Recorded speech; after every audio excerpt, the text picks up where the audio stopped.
Hello, everyone. Welcome to this talk, which is co-organised by Queen's College by the Oxford Martin School. And my name is Charles Godfrey, and I'm director of the Oxford Martin School. I'm going to introduce the speaker, and then the questions will be chaired by the Provost of Queen, Claire Craig. Just to very briefly introduce Claire. Claire is by background an earth scientist, but has had a huge number of really interesting jobs, and I'll only mention two before her current interesting job, and that is as director at Go Science and also head of policy at the Royal Society. It's my great pleasure to introduce Roger Pielke, who's going to give the talk this afternoon. Roger started life as a mathematician and has worked in atmospheric physics and meteorology, but also has a master's in public policy and a PhD in political science. So a real Renaissance figure, if I may say so. For the last 20 years, Roger has been at University of Colorado Boulder, where he's a professor in the environmental science department. Roger has written many things, has written very influentially on topics around climate change, where I believe you've been both called an alarmist and a denier, so you must be getting something right, and has written and investigated other topics as well. At the moment, Roger is involved in a large project comparing the response of different countries to the pandemic and how science policy worked over that quite extraordinary period. Roger writes a must-read blog for anyone interested in science and policy. And in 2007, wrote a book which a number of us in Oxford, who consider us Pielke groupies, think has been extremely influential. It's called The Honest Broker, Making Sense of Science and Policy and Politics, and has a wonderful taxonomy of how scientists engage with policymakers. So with no more ado, let me, when I saw your title, Roger, I assumed that this was going to be a commentary on politics in the UK over the last year and a half, but apparently it isn't. So let me ask you to come to the lecture. Thanks, Charles. Thank you. Thank you. Charles and Claire, thanks very much for being such gracious hosts this week. This is Boulder, Colorado. That's the university. This is not the view from my office. It probably should be, I will tell you. What I'm going to talk about today are the catastrophes of the 21st century and how we might think about them. And what I'm going to do, I'm going to start with Steve Raynor, who passed away almost 3 years ago. Steve was the director of the James Martin Institute for Science and Civilization, which predated the Martin School here. He was a good friend and mentor of mine. This is a picture I took in 2007 while on sabbatical here. Dan Sarowitz, another colleague, and Steve and I took a boat trip on the Thames. This is just west of here. Dan and I, being ignorant Americans, often called it a longboat. And apparently, Steve reminded us, it's a narrow boat. He said, longboats are what the Vikings took. One of the things Steve shared with me on that trip, and many times after, was that his duties as an administrator made it difficult for him to have time to actually do the writing he wanted to do. So I played a bit of a trick on him. A few years later, it was about 2010, invited him to the University of Colorado Boulder to give a keynote talk. I said, well, we want you to come to Boulder, but it has to be new material. Don't give us a canned talk like sometimes we academics do. And he came and we tape recorded the talk, and I had it transcribed, and I sent it to him, and I said, Steve, here's your next paper. It's already in complete draft form. You just have to edit it. That became this paper. Uncomfortable Knowledge, the Social Construction of Ignorance in Science and Environmental Policy Discourses, which is a fantastic paper, and it's one that I'm going to use as a jumping off point in my comments today. And what Steve did in this paper was talk about how, in order to function in society, we need to separate out all the information that's available from the information that we actually use.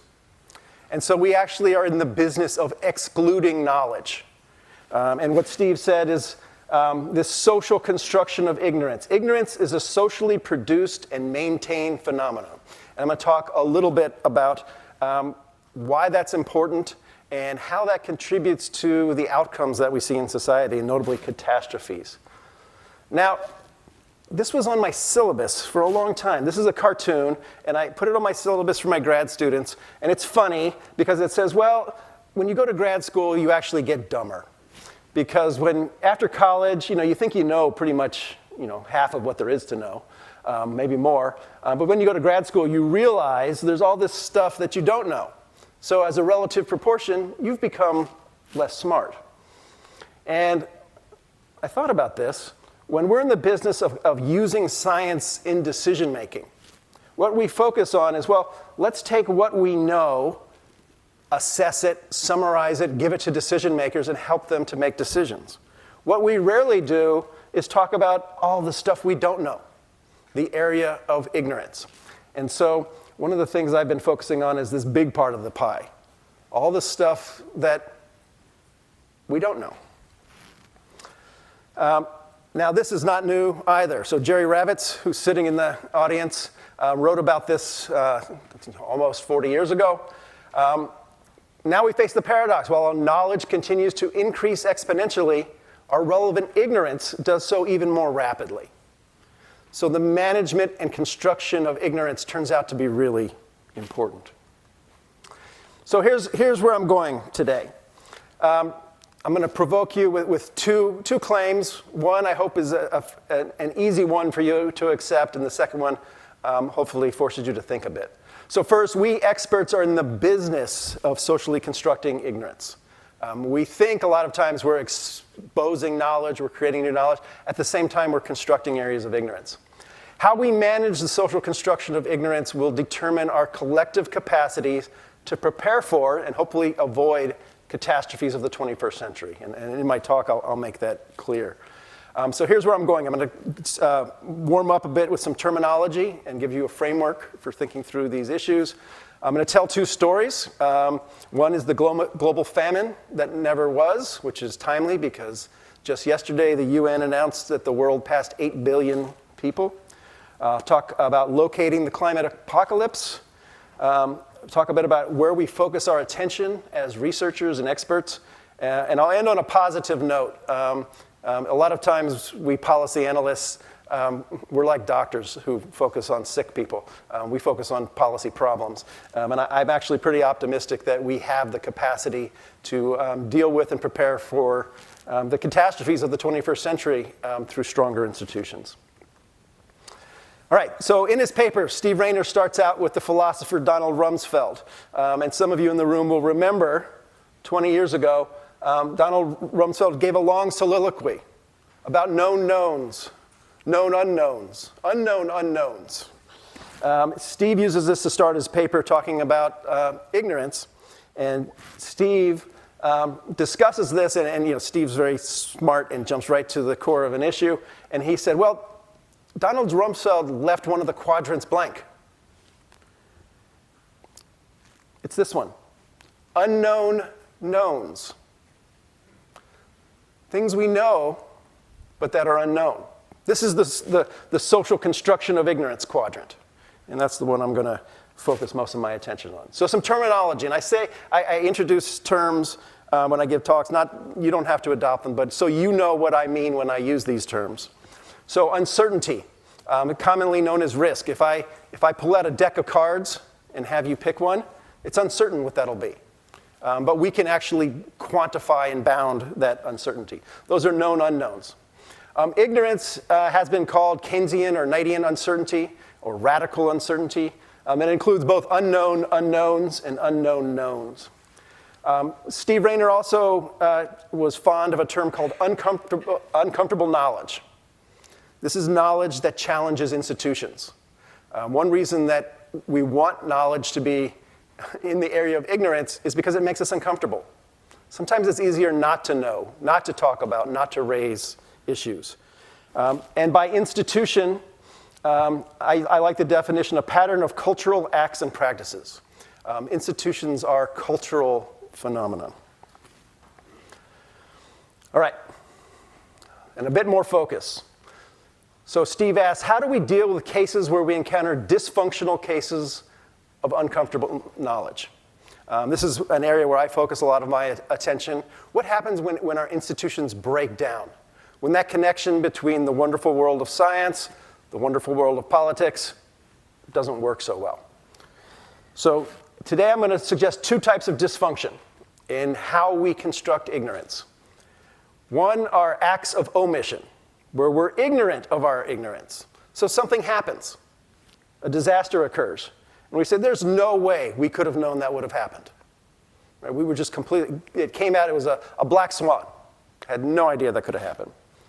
There's a second category, acts of commission. So this is dysfunction in how we create or enforce ignorance.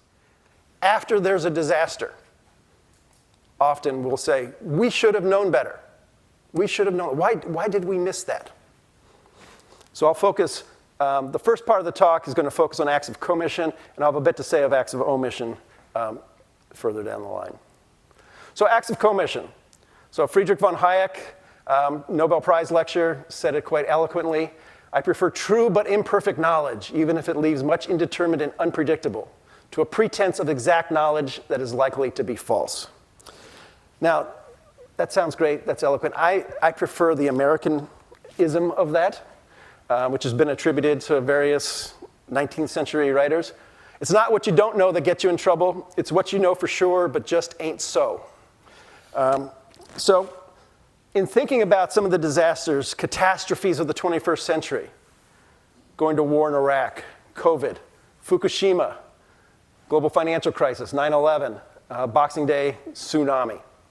I had an occasion a few years back, 2015, to give a talk on thinking about catastrophes. And to sort things out and make things easier for my own thinking, I put things into three bins. There's familiar catastrophes, so extreme weather, earthquakes, famines, things that happen a lot. We're familiar with them. They're tragic, but they're not at all surprising that they occur. There's emergent catastrophes, product of our interconnected world, climate change, financial meltdowns, pandemics. Then there's the extraordinary, things that are out of the blue, a massive solar storm, contact with alien life, an asteroid impact.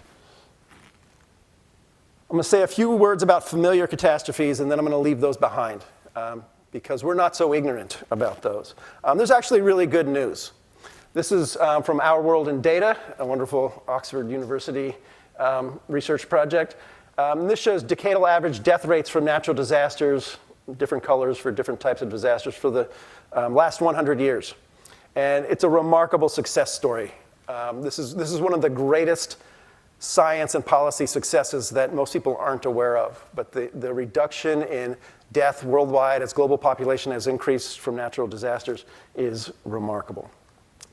This is people dying from famine death rates. And again, this goes back to the 1860s, and you can see something's changed in the last 50 years. Again, a remarkable policy success.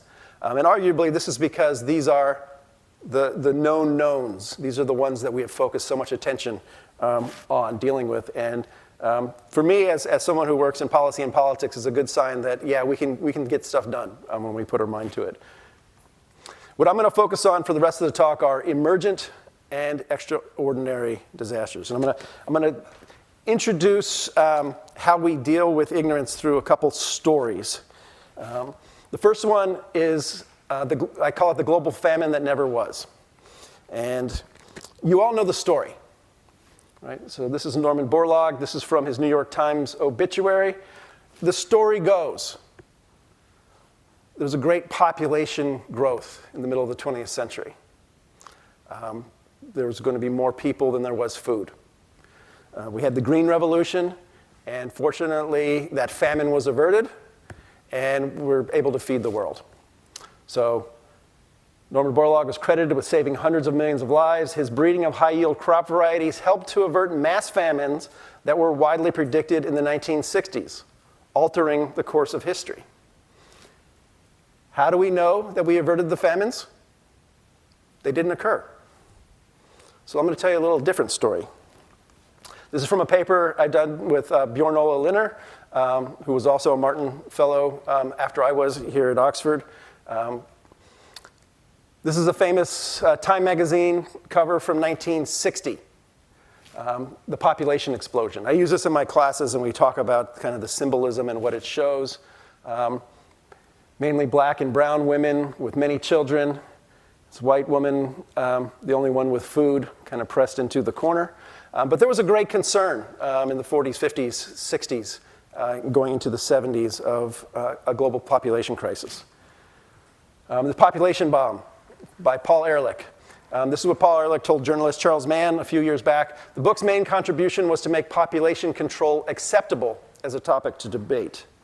Mann responded, the book did far more than that. It gave a huge jolt to the nascent environmental movement and fueled an anti-population growth crusade that led to human rights abuses around the world.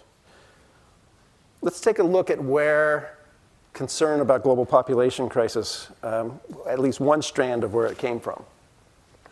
So let's take a look at US policies in the 1950s and 60s. This was a time when there was a concern that communism was going to sweep through the world. Here's India at the end. The US had some problems politically through a number of different presidencies. One was that through improvements in agricultural production and technology, farmers in the United States were producing too much food. When you increase supply faster than demand, what happens to prices? They go down. When prices go down, farmers don't make as much money. Farmers who don't make as much money get angry, and they vote for other politicians.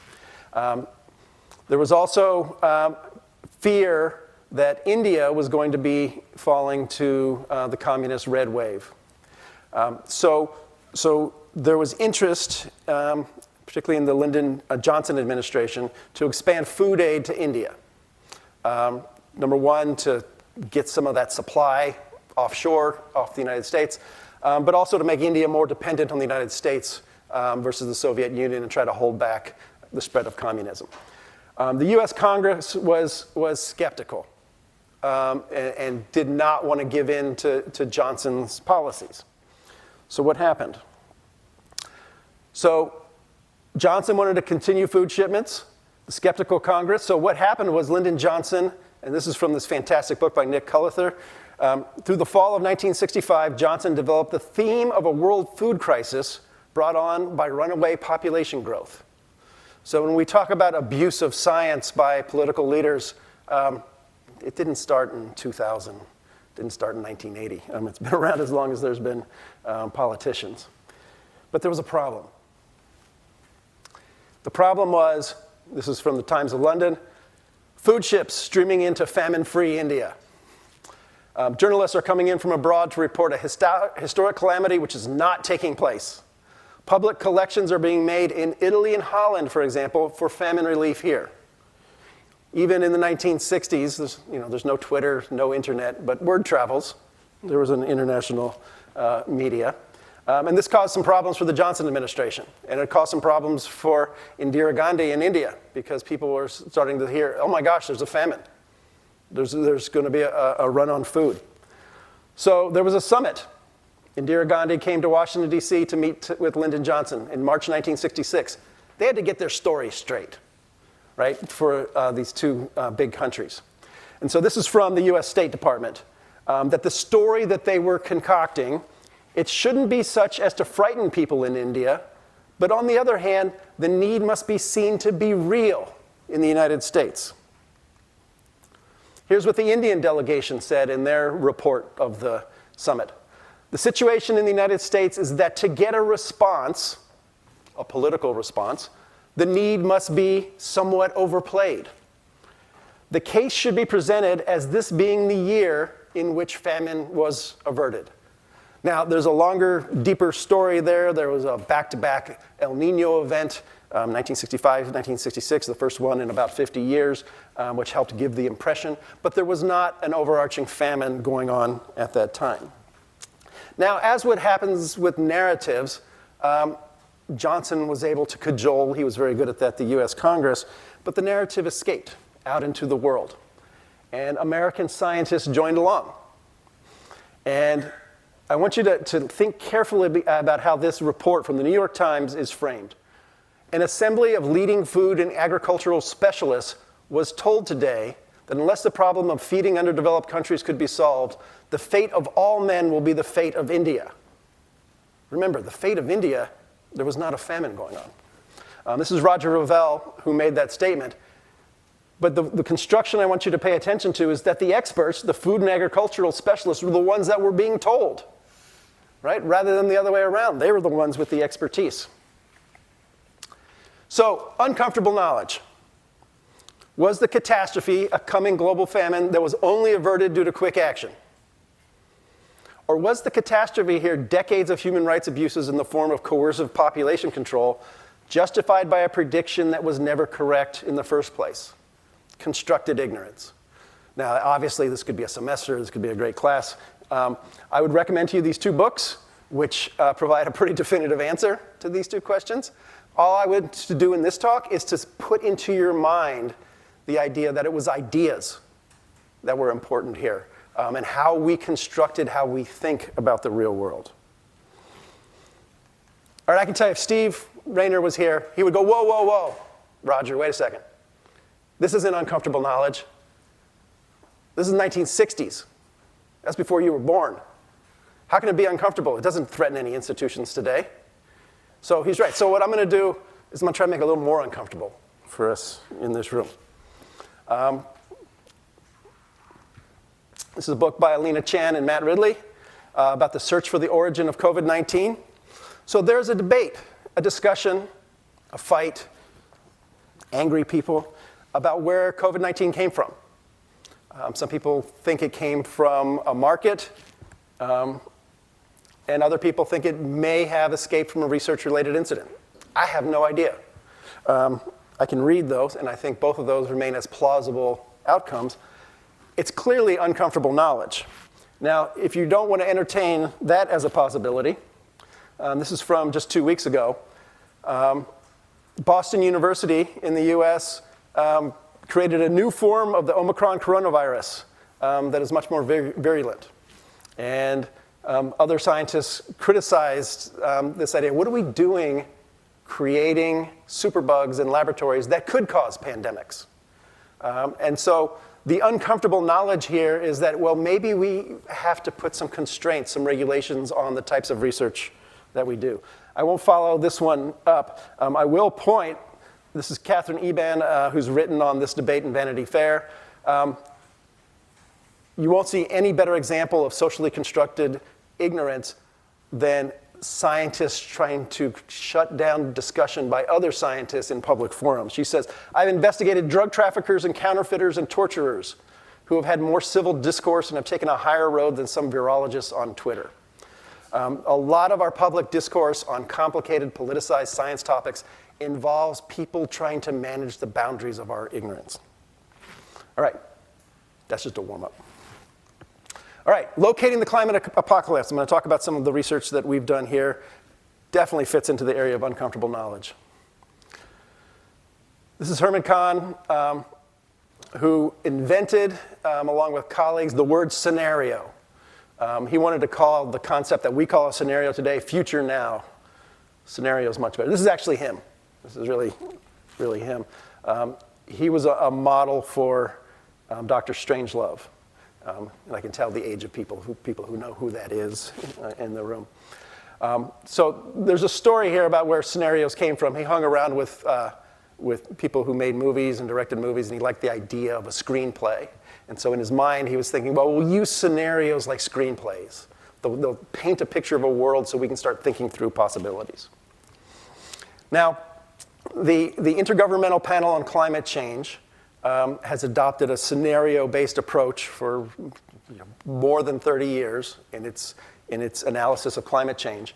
And it's important because we can't predict the long-term future of the climate system, so scenarios are valuable. This is how it describes emission scenarios. So emissions of greenhouse gases, carbon dioxide in particular, are fundamental to driving Earth system models like climate models. And the phrase I want to focus on is a plausible representation of the future. There's this word, shows up a lot. Plausible, appearing worthy of belief. So when we think about the future, so this is today, It's the cone of possibilities. So tomorrow is going to be a lot like today. So the cone's real narrow today. Looking far into the future, there's possible futures. There's plausible futures. There's what's called business as usual, where we think we're headed. There's some futures that are more likely than others. And there's a normative element. There's some futures that we want to head toward. Who decides what scenarios fit into these categories? It actually turns out in the field of climate science, no one has that responsibility. And so going back to this plausible representation of the future, we missed that step in thinking about constructing climate scenarios going forward, and that's consequential. So plausible. I and my colleagues have spent last about 4 or 5 years trying to come up with some approaches to defining what plausible scenarios are. We have a defensible approach, and I'm going to show you the results of that. There's other defensible approaches too. The community has not settled into what's plausible or not. Now let me connect this to the idea of the social construction of ignorance. Because where we draw that demarcation between plausible and implausible is the social construction of ignorance. If I tell you something's implausible, you don't have to worry about it. It's implausible. Put it aside. Alternatively, if something that is totally implausible gets into our cone of plausibility, I've made a mistake also. Right? So I think this is a really important step in how we think about constructing scenarios for informing policy. All right, so this is a cone, just like I showed you, a futures cone. These are emissions from fossil fuel burning, so carbon dioxide emissions. The black line is the historical emissions going up, as everybody knows. And every one of these lines that you see here, 1,184 of them, are a scenario of the future that the IPCC in its 5th assessment report included in its database. Now, 1,184 scenarios is a lot. And if we wanted to study all of them, it would require a lot of money and a lot of people and a lot of expertise. So we have to simplify. So how the climate community simplified was to pick 4. You got this red one with this dark curve, you got this brown one, this yellow one, and this blue one. The idea was, in selecting these scenarios, we need a high one, we need a low one, and we need 2 in the middle. Right? If we had 1 in the middle, everybody would look at that one, so let's pick 2. Right? The high one was given the name business as usual. This is where we're headed. And the 3 lower ones were identified as what's called mitigation or policy scenarios. This is what happens if we alter our course from business as usual. We might mitigate a little bit, we might mitigate quite a bit, and we might mitigate all the way to below 0. Right? And there was nothing more complicated than that in how scenarios were constructed. Were any of these plausible? How do you know? All right, so here's some papers, put some pictures of papers to show we did some serious work. Anyone who wants copies of our papers, let me know afterwards, I can send them to you. But I'm going to give you the results. All right. So here's that cone diagram I just showed you with the high, the low, and the 2 in the middle. Same thing. What we did is we took each one of these scenarios and we plotted them on this scatter plot. So this is temperature change by year 2100, and this is the cumulative carbon dioxide emissions from fossil fuels in industry. So the first thing to notice, and this is good news, it's good news scientifically because there's a nice linear relationship. The more we emit carbon dioxide, the warmer it gets, right? As you would expect. So each one of these dots represents a scenario. Now, I put an oval around all of the scenarios that the IPCC considered plausible to begin with. How do we know that they were plausible? They put them in the database. That's it. So we asked a question. We said, all right, these scenarios were developed in 2005. When we're doing our research, it's 2020. We could ask the question, all right, how well have these scenarios evolved compared to the real world? Because we have data to 2020. And then the second thing is we have what's called near-term energy projections from the International Energy Agency for the next couple decades. So we can say, all right, how well did the scenarios match up with where we think the world's going today? Obviously, if you have a scenario built in 2020, you would expect it to do better than 2005. Here's the answer. That's that graph I just showed you. This oval is the scenarios that survive our test. So which scenarios from 2005 are still plausible under this test in 2022? These. So here's the key points. These high emission scenarios are clearly implausible, and there's good theoretical and empirical reasons for that that I'm happy to talk about. But these high scenarios that have radiative forcing of 6, 7, 8.5 watts per meter squares. Scenarios at the 4.5 level are a good upper bound on where we're headed. And there is a scenario called SSP4 3.4, which seems like a good middle of the road, central tendency where we're headed scenario. Nobody studies it, nobody talks about it. It does not appear in the IPCC reports. All right, so let's go back to this graph. Turns out that these scenarios, these high-level scenarios, are today, from today, they look implausible. The plausible ones are down here. 4.5 at the upper end, 3.4, 2.6 is the policy goal. This is good news. Deep decarbonization is a huge problem, a huge challenge, but it looks like the apocalyptic scenarios, as of today, are off the table. Now, the problem is science has momentum. If you look at the proportion of mentions of scenarios in the IPCC reports, so this is the first working group, black is the second working group, the mention of the 8.5 scenarios, the most extreme of the bunch, actually increased between the last two reports. The Working Group 2 report, almost 60% of all mentions are to an implausible scenario.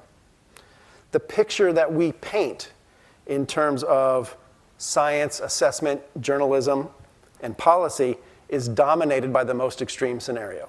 There's good reasons for that scientifically. There's good reasons to understand why university press offices might want to put out press releases with extreme scenarios. And you don't have to believe me. You can believe the IPCC, which has admitted this. This is from the Framework Convention just last week in preparing for the COP27. This is historical emissions, the black line. This cone, this little red cone, is where they think we're headed by 2030. This dash line, that's a 4.5 scenario. We're nice and well below it. This is from the Global Carbon Project, just 3 days ago, this week. Here's the 8.5, here's the 6, here's the 4.5, and the 2.6. The black is observations of emissions. Hey, look, we're right on that 4.5 scenario. New York Times even has said that. Beyond catastrophe, a new climate reality is coming into view. This is uncomfortable knowledge because it challenges institutions, challenges how we think. A lot of popular discourse is organized around the idea of a climate catastrophe and apocalypse. It's so difficult to even talk about these issues. I'm uncomfortable about it right here. But that's what the science says. All right, so contributing causes of the catastrophe of the 21st century so far. Let me take this sort of approach and suggest to you that there are some areas where how we construct ignorance may have contributed to catastrophe. So the Iraq War. Is it possible that there was bad or misleading intelligence? The financial crisis, collateralized debt instruments, flawed risk modeling. COVID-19, was it a research-related incident or maybe wet market oversight failure? 9/11, an intelligence failure. Fukushima, did we really build the backup electricity to the nuclear power plant at the same sea level as a nuclear power plant in an area prone to tsunamis?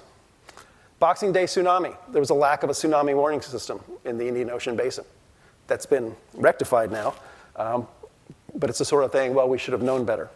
I can make a case that at least in part, every one of the catastrophes of the 21st century has an element related to how we socially construct our ignorance. And for me, that should provide a lesson to thinking, all right, we're going to see a lot more catastrophes this century. Is there something we can do about how we think about the future so that we can make them less likely? All right, so I want to say a few words of acts of omission, ignorance of our ignorance. A lot of time when it comes to catastrophes, we drive forward looking in the rearview mirror.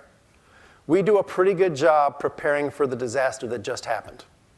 And as a policy analyst, as someone who understands politics, I often wonder, is it even possible to do better than that? Because resources are scarce, attention is finite, and maybe it takes a surprise or a disaster to force us to respond before the next disaster. I don't know. I'll leave that as an open question. Nick Bostrom has written at Cambridge, it's striking how little academic attention these issues of existential risk have received compared to other topics. It's very easy. We academics tend to run in herds, and we run in herds toward the feeding trough. When research calls are announced and there's money that's out there, we all go there, right? And there's some topics that maybe aren't timely. They're not of interest to politicians today, but still should be on our agenda. So the World Economic Forum every year puts out a global risk report. And here's the global risk reports from 2008 to 2018. The top panel shows top 5 global risks in terms of likelihood. And the bottom panel, top 5 global risks in terms of impact. 2008, 2009, all the way to 2018. So at the end of 2019, beginning of 2020, we had COVID-19. There's pandemics. 5th place, 2008. And then it dropped off. So the question is, how can our horizon scanning, leading institution of the global elite, the World Economic Forum, completely miss pandemics? When that has arguably been the most profound, consequential catastrophe so far of the 21st century. Was that a necessary oversight? Was our ignorance avoidable, unavoidable? All right, these are mentions of the word pandemic in official remarks by the US president, 1981 through 2019. Ronald Reagan, 1. George H.W. Bush, 0. Bill Clinton, 16. So George W. Bush was given a copy of the galleys of John Barry's book, The Great Influenza, before he went on vacation the summer of 2005. And he got taken by the idea that, oh my gosh, we got to get prepared for a pandemic. And so one of his signature issues was pandemic planning. He talked about it 214 times. During the Obama administration, that was the H1N1 epidemic. But then at the end of the Obama administration, dropped off. And Trump. 12 mentions of pandemic leading up to the pandemic. So our focus of attention came and went in the United States.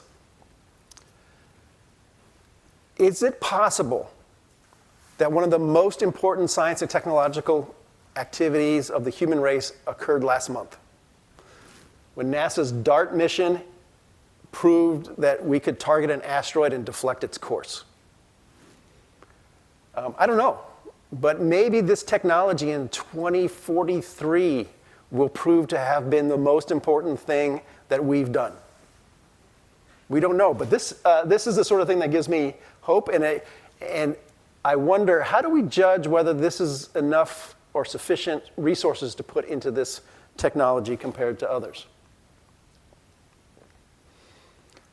Hunga Tonga eruption reminded people, volcanic eruptions are a thing. And if we look back to Krakatoa or other historical examples, we could have a significant global catastrophe from an unexpected supervolcano explosion. Are we prepared for that? Again, Cambridge researchers say we're not. Maybe we should spend a little more time on that. This one's one of my personal favorites. We spend a lot of time, it's not a lot of money, but we're searching for extraterrestrial life out there in the universe. And it seems that we don't spend very much time saying, well, what if we succeed? What happens, it's like a dog chasing the car. He doesn't really think, what if I catch it? What happens? This was a Royal Society special issue, February 2011, Detection of Extraterrestrial Life and the Consequences for Science and Society. Who knows what impact that has on global religions and thinking about it in the form of contact. But if we're searching, maybe we should spend some time looking at it. So one of the things I did was I graphed the ratio of academic studies on climate change, clearly important, but to each of these other topics. And the ratio is something like 175 to 1 for asteroid impacts.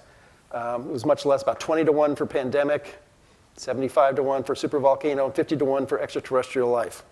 So one question I have, and this is a science policy question, are these ratios the right ones? One reason I have less concern about climate change than other topics, everybody's talking about it. Everybody's studying it. Climate change is not going to escape our attention. Now, we may socially construct our ignorance in the wrong ways, as I've showed you, because we're spending so much time on it, but it's not going to escape our attention. It's the things you know for sure, but just ain't so, that get you. And so I would love to see our science organizations actually take on these uncomfortable questions. Should we ask policymakers to fund research into topics for which today we don't have an incipient disaster on the horizon? Now, none of this is new. So this is Keynes. Everyone is familiar with his quote about slaves of some defunct economist. But I want to point to another part of what he said. But sooner or later, it is ideas, not vested interests, which are dangerous for good or evil.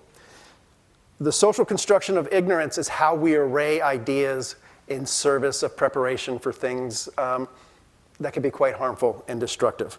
And I'd like to see us spend more time on ideas. So let me end by talking about institutions. And again, I'll take another Steve Rayner phrase, institutions of appropriate expertise.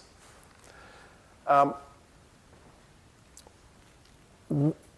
of the things the pandemic has revealed, and we've done some research on this, is that our institutions of science advice, they're actually really young. Science advice and expert advice to governments is really measured in decades, how old it is. It's not something like central banking. It's not like the census that we take of population. Institutions aren't very well developed. If I say to you, number 10, or if you're in America, I say the White House. You get a picture in your mind of an institution, and it has a culture, and it has people, and it has a history. If I say to you science advice, most of us don't have a picture in our mind. It sounds like a good thing. We should have science and we should have advice. It turns out that the institutions that we have in place, and the pandemic revealed this, for providing and organizing expertise in service of decision-making are not particularly mature. So let me end by describing some characteristics of institutions of appropriate expertise. So number one, recognize the reality of ignorance. One of the things I'm struck by is that if you go to central bankers and you ask for their long-term forecasts, give me your long-term economic forecast. 6 years. Now, economists don't have a great record. There's the financial crisis, but there's a great awareness of their limitations. Ignorance is no barrier to effective decision-making. We can make good decisions in the face of not knowing. And that requires a different sort of approach than the predict and respond that we're used to with familiar hazards like hurricanes and so on. Institutional dysfunction can foster pathological ignorance. So errors of commission and omission. So we have to always be willing to scrutinize our institutions for their ability to be well prepared. Uncomfortable knowledge means that we have to create space for and encourage challenges, dissent, and diversity. We learned this in the COVID pandemic. It is amazing to me that the world can't organize itself to have a credible investigation of COVID origins. It seems to make sense. Why wouldn't we do that? Part of the reasons is it's uncomfortable knowledge. We need to support knowledge, strategies, policies, and technologies that support robust decision-making. Robust decisions are decisions that succeed largely independent of how the future plays out. There will be some inefficiencies. There might not be another supervolcano for 150 years. But there might be one 3 hours from now. So we don't know. So robust decision-making prepares for things that you can't predict. And we need to institutionalize all of the above. We have to make stronger institutions at the science policy interface. And a reminder, An institution is a pattern of cultural acts and practices. We need to build these into a culture of institutions that aren't quite yet mature. All right, so a few people. I talked a lot about Steve Rayner, but there's a bunch of other people who are really smart and I've learned a lot from and have a lot more to learn from and revealed the scope of my own ignorance. Here's 3 Vikings on a narrow boat in 2007. There's Dan. That was me a long time ago, and Steve. And I just want to dedicate this talk to him because he was a great mentor and friend. Here's how you can find me. I write about uncomfortable knowledge often here, and I look forward to our discussion today. So thank you.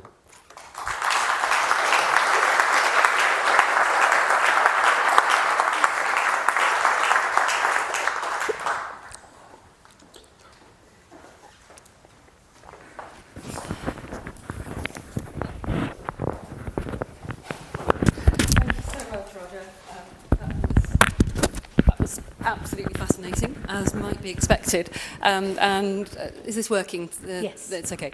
Lovely. I know that you've written many things since, but I'm amongst the honest broker groupies that you mentioned at the beginning, and I think a number of us are, because that was a concept that really helped us to organise our thinking, many of us, about science advice.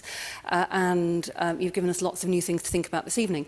I would like to start with some questions. Yes, gentleman there.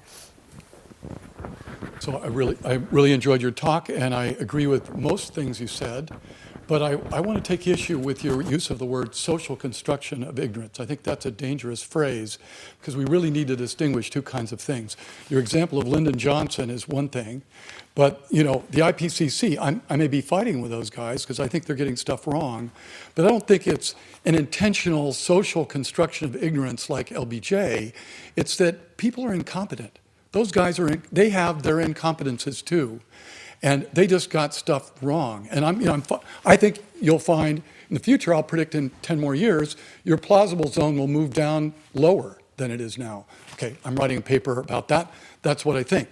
But I think it's very dangerous to confuse incompetence and social construction, because the word construction implies something intentional, that people are trying to mislead or manipulate the public. And I think it's really important to distinguish those 2 things, and I felt your lecture really blurred those concepts in ways that were pretty sloppy.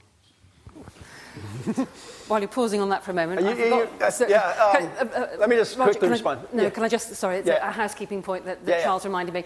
It's at this part of the lecture is also being recorded, so with apologies to the gentleman there.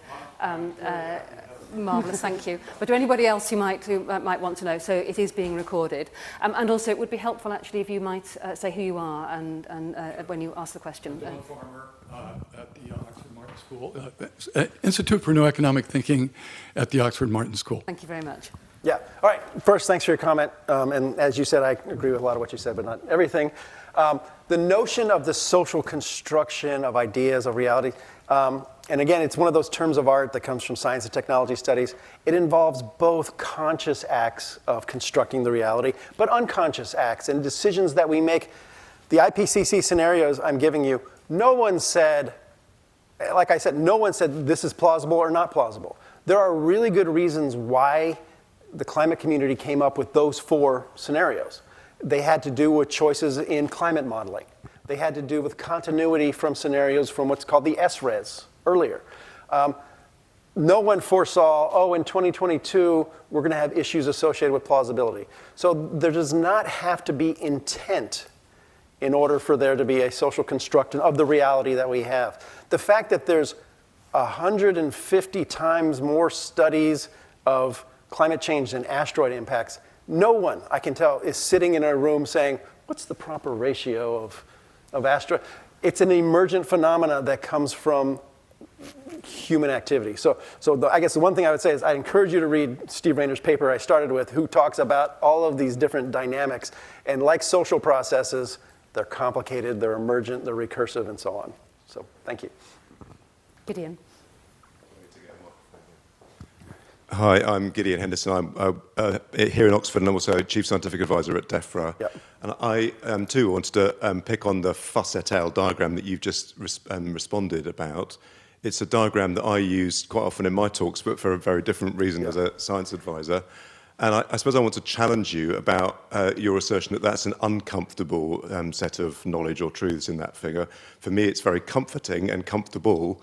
And let me say why and see how you respond. So those, you don't like the word plausible, but I believe those were sort of economically plausible scenarios for what the world might look like in the future as thought in 2014. And they were extremely comfortable, extremely useful, because what they forced in the Paris conversation was a choice of which one of those scenarios we wanted to pursue, or which range of scenarios we wanted to pursue. So it was an empowering figure by showing the plausible futures and enabling people to make some sort of informed choice between them. If you roll the clock forward to was it 21 you used when you had the smaller oval on your figure?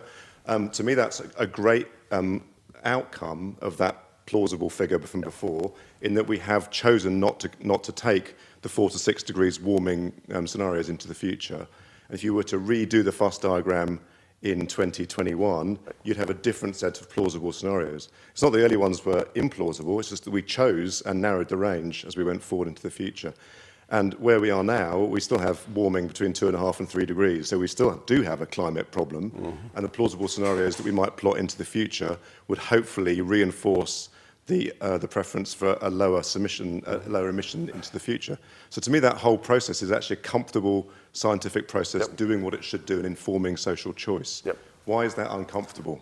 So the reason it's not uncomfortable to you is because it aligns with your institutional objectives and so on. So the definition of uncomfortable knowledge is that it challenges an institution. So you found that comforting, as you said, because it helped to support the ambitions you were pushing for. This is a little bit, and we're starting to hear this more and more, and it's not just the comments you've made, but broadly, that, well, the extreme scenarios, they're wrong now, but they were right at the time. And this is the equivalent of the famine story. There was going to be a global famine, but we avoided it. Thank goodness we had the prediction. Let me tell you just briefly what's underneath the extreme scenarios. The extreme scenarios were based on an assumption that was published in 1997 by a guy named Rogner about coal energy. And the assumption was all energy consumed on planet Earth by 2100 will be by burning coal. Why? Because we're going to get better at it. It's going to get cheaper. It's going to displace nuclear. It's going to displace gas. In fact, it's going to displace petroleum. We're going to take coal and turn it into liquids. All those solar panels, gone. Everything's going to be coal. That's how you get that much carbon dioxide in the atmosphere.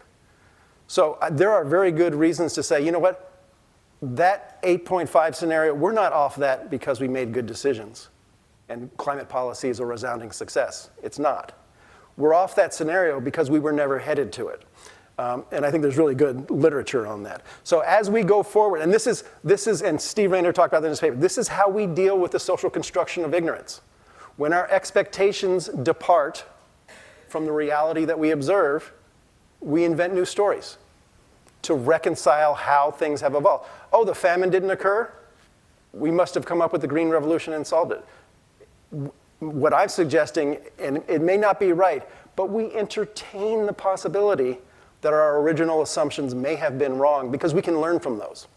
And I know, telling success stories is good in policy and politics, but if we want to accurately prepare for catastrophes of the 21st century, at least on the science side, we got to get it right.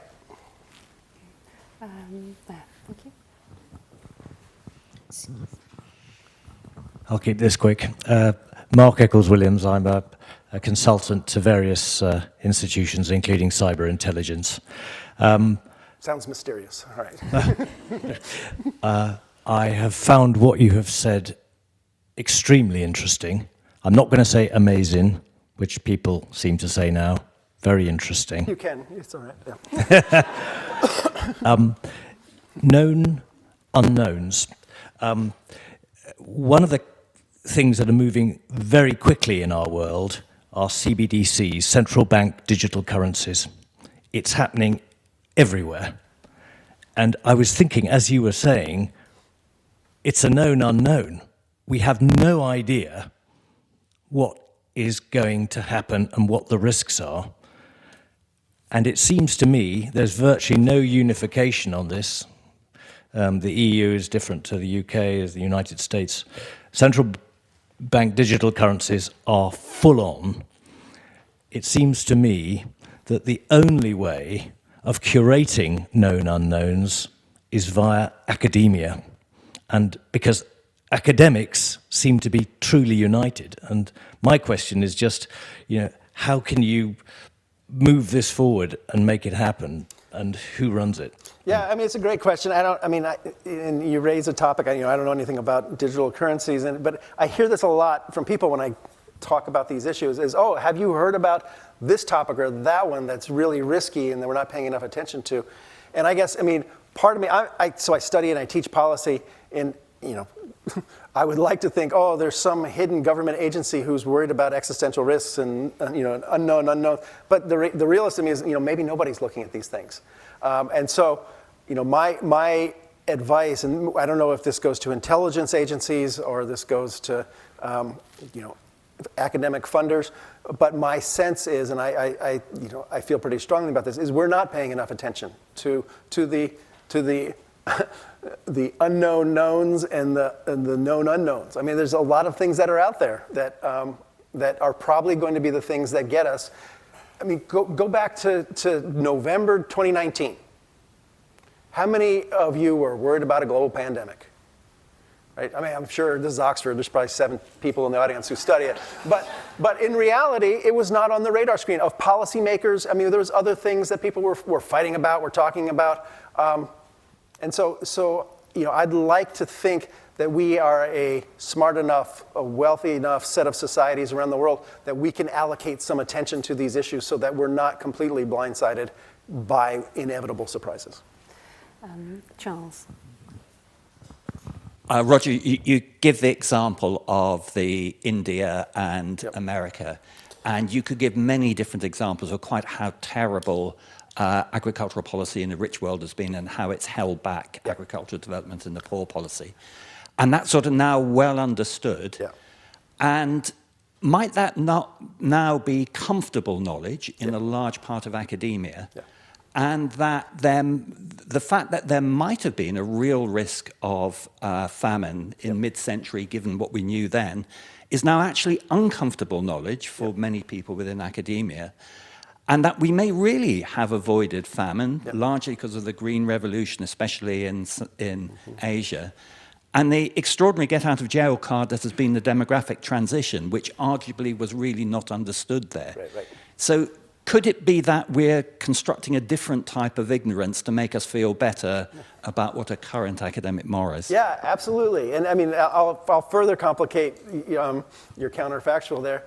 Is it possible that Lyndon Johnson's subterfuge saved India from falling to the Soviet Union and maybe, having different governmental systems around the world today?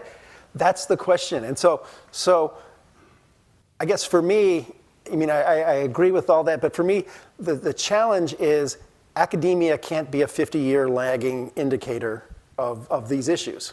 And as someone who likes to think that democracy is important, what Lyndon Johnson and Indira Gandhi did, I don't think was acceptable in democratic system. At the same time, they were dealing with major global issues. And so is this realpolitik that we have to accept that we are all going to be tricked and fooled by politicians who are they doing their best? I don't know.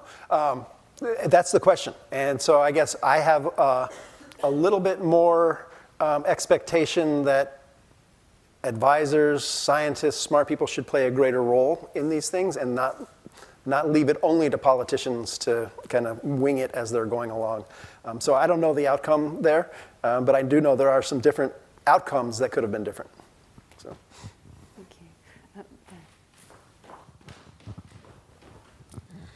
you. Roger, my name's Rupert Lewis, the head of policy in the Royal Society, and former civil servant. I used to run a hidden team in government that worried about existential risk. So, good. And when we did that, I worked for Claire, actually. We call it horizon scanning. we asked questions like, is Brexit possible? And our instant reaction was, of course not. Right. And then we started thinking about it and looking at the analysis. And 2 or 3 days later, we would find that it's entirely plausible. Yeah. And we looked at global financial crisis, pandemic, nuclear weapons in various countries. And then we unleashed it on the senior policy community who hadn't spent that time being socialized in that way. And of course, no one believed us. And we rediscovered the Cassandra syndrome for all of this kind of thing. Then the financial crisis came and central banks reacted really well. Virologists reacted really well to the pandemic. And so what I wonder is, rather than getting better at predicting, we should get better at reacting. Yeah, absolutely. I mean, and part of the lesson here is that prediction's off the table. We're not going to be, but we can prepare. I mean, there are examples of technology assessment, foresight, horizon scanning in many places where I think there are very good lessons to be learned. I guess the issue for me is they're not systematized, they're not institutionalized, and the practice isn't as broad as I would like to see it in places around the world. And we keep getting surprised. And for me, and the response, I mean, I'll use the United States in the pandemic. The United States had pandemic plans in place. The pandemic response was a disaster.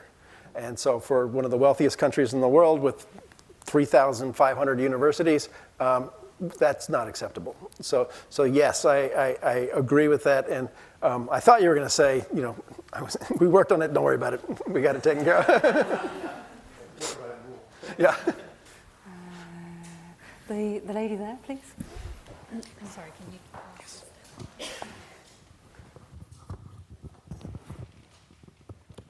Thank you. Madam Murmina from the Department of Population Health here in Oxford. I just want to pick your brains a little bit on the last part of your talk, when you talk about the institutions of expertise. And what I take from your talk is a call for more uncomfortable knowledge, right? And I wonder to what extent that is possible with the current institutions of expertise, because this kind of touches on an issue that I've written about, which is the diversity in the current institutions of expertise. You can't have the kind of wide range of issues considered if you have little cognitive diversity or diversity in general. And that was clearly seen in the context of the COVID-19 pandemic, where there was a lack of diversity on one hand. And on the other hand, you have expertise that is tailored, as it happened during COVID-19, the COVID-19 pandemic, at least here in the UK, that is tailored to what might be acceptable to a policymaker, rather than, what expertise is. So I just wanted to pick your brains on that. Yeah. I mean, it's a great comment, and I agree. This is why I emphasize the culture part of institutions. There are some institutions that have a very strong culture of encouraging diversity and dissent. So military planning has red teams and blue teams, where they try to test their knowledge, and dissent is encouraged. Because it really matters, because people live and die in the very short term with military decision making. A lot of what goes as expert advice is very ad hoc. It's based on who does the chief scientific advisor have in their, on their contacts on their phone, who can they call up? And so when I talk about institutionalizing expertise, it's to be much more clear about what are the functions that we expect this body to achieve. And if it is dissent and debate, well, then let's codify that. And that's okay. If it's specific policy guidance, are they providing options?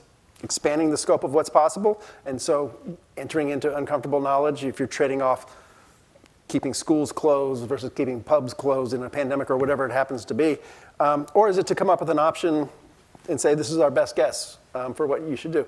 Those are all very different. And one of the things we found in our analysis of science advisory mechanisms in the pandemic, very often there wasn't that clarity. So experts weren't always sure why they were there and what they were doing, and policymakers weren't sure why they had the experts also. Now, if it's a narrow question, how many COVID cases do we have? We do pretty good on things like that. But once we get into the policy sphere, it gets much more complicated. And then when we're talking about things for which it's truly uncomfortable knowledge, it becomes much more difficult, which is why we need stronger institutions. Okay, thank you. There's a gentleman down here. ask a question, and then one at the back. Yeah. Thank you. Hi, Phil Howard. I manage a program on misinformation in science at the Martin School. What's fabulous for me about your presentation is, of course, is this notion that there is culture in science. Yep. Right? And that's perhaps an uncomfortable thing to say Yep. in a room of scientists. I'm curious about your favorite solutions for shaping the culture in a constructive way. There's big pushes for open science. Mm-hmm. There are a number of initiatives to use AI, right, to help scientists deliberate in creative ways. Yeah. What's your solution set? What would you do to change? Yeah, boy, solution set, that's a pretty strong word. I mean, as you know, science has had great struggles with the so-called replication crisis. And this is the idea that it was discovered, in many areas of science, in areas of biotechnology, medical research, in economics, in psychology, that studies that have been published, when someone else took the data and tried to replicate them, they couldn't do that. It turns out the scientific community has been divided on whether that's a good idea or not. Some people said, well, you're just exposing warts in the scientific community, and we shouldn't have to do that. You're wasting time that you could be using pressing science forward. And so the culture of science overall, there's a lot of issues in the focus of attention that we have and what we judge to be important. Where science meets politics, I have a much stronger sense that we need a much stronger culture in science embracing diversity of thought. So you might think COVID came from a lab. I might think it came from a wet market. That's okay. The world can survive different opinions out there. And particularly, I mean, you're not a government, I'm not a government. And if it makes certain governments upset, that's okay. That's why we have experts. And too often, experts take the role of gatekeepers on knowledge. And misinformation, you said, the quickest way for me to delegitimize you is to call your science misinformation, when I just disagree with you. So the culture in science, I think, can be improved to allow for recognition. There are a wide range of legitimate points of view among experts. The second part, I would say, given that, the role of assessments like the IPCC is absolutely essential. It's impossible for any one of us to come to a reasoned judgment on a complicated topic, because I tell my students this. They come to my office and they say, I'm writing a paper on the moon being made of cheese. Can you give me a paper that says the moon is made of blue cheese? And I say, sure, I can give you that paper. But I can give you another one that it's made out of brie, and another one. What are you going to do with those? The diversity of knowledge we have is fantastic, but sorting through that's really difficult. And so it's very easy for me to go before Congress or talk to a reporter and say, here's the truth, because I did the research. Rather than saying, all right, we did an assessment, there's uncertainties, there's areas of ignorance, but here's where the center of gravity lies. And a lot of that, I think, has to involve better training of experts who work with the media, who work in policy setting, to understand some of these complexities where knowledge meets politics. I don't think we have a shared culture in the scientific community on the science questions like the replication crisis or how we interact with the broader society. I'm going to take one more question and then we'll be out of time, but I'm also going to abuse the privilege of being up here. Yeah. You haven't mentioned national academies, and a number of us here have worked in or with national academies. Do you not see those as part of the institutionalization of the kind of interface that you're talking about? Do they have a role to play? Yeah, I mean, there's only a few institutions that currently exist that have the legitimacy, the breadth, the history to be able to do this sort of thing. Mm-hmm. National academies, Royal Society, National Academy of Sciences in the US are certainly among them. One of the challenges I see with national academies is that they often lack the freedom to go into places that are either uncomfortable or underexplored. Because, I mean, in the case of the United States, the National Academy of Sciences, most of their studies, not all of them, but most of their studies are commissioned. And so if a congressional committee wants a report on something, it's going to be something that's timely and important now. The other thing is that a lot of times national academies slip into, well, let me tell you about the priorities we have for science, right? Rather than telling you, here's some issues that society should worry about. So how to develop a greater sense of independence and the culture to look at these questions, I think would be important for the academies. Okay. Thank you. At the back there, you've had your hand up several times. Thank you. Thank you very much for your talk. My name is Nick Trojanskis, and I'm doing a PhD where I try to predict the next strain of coronavirus. And you know, the more I do, the more I grow in my conviction that, as you said, it's impossible to predict rare events. But at the same time, I'm kind of sure that we're going to have another really bad one. And so I was wondering if you know Nicholas Nassim Taleb's kind of philosophy about rare so-called black swan events, where he kind of also says, no point to predict those. Instead, we should build anti-fragile systems, such systems that not only know how to react to rare crises, but are mistake-loving. They learn from the mistakes in such an efficient way that they become stronger as the crisis is happening. And do you see anti-fragile systems in any country or any kind of institutional assemble anywhere in the world today? Yeah, I mean, great question, and the answer is yes.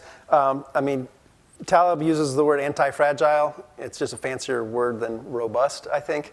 But I take a look, and I don't have it up now, but the catastrophes so far of the 21st century, and I look at those, and I don't see any black swans. I just don't. I see a bunch of events that have occurred that, in my view as a policy scholar, we should have been better prepared for. That doesn't mean predicting them, but none of them were out of the realm of possibility. So if Hunga Tonga, which erupted over the summer, was 1,000 times bigger, right? It would be a complete global catastrophe. Maybe we could say, that one came out of the blue, but even that, we know they're supervolcanoes. So, my sense is, yes, we need to do much better devising robust systems that can weather these events. And so when they do occur, we are prepared and we say, oh yeah, let me get that out of my file cabinet because we did an assessment report on supervolcanoes and here's the action plan. A pandemic's a no-brainer. It's shocking to me, the level of unpreparedness. So black swans, yes, they're important, but I'd like to go, the dark gray ones. Let's just take care of them first. Right, on that mildly optimistic note, I think we should finish. Thank you so much for your talk this evening, and absolutely fascinating. And thank you all for your questions. I'm sorry that you didn't all have a chance to ask them, but we'll have a few minutes after this when perhaps we can talk a little more. So I'd like you to join me in thanking Roger again. Thanks, everybody.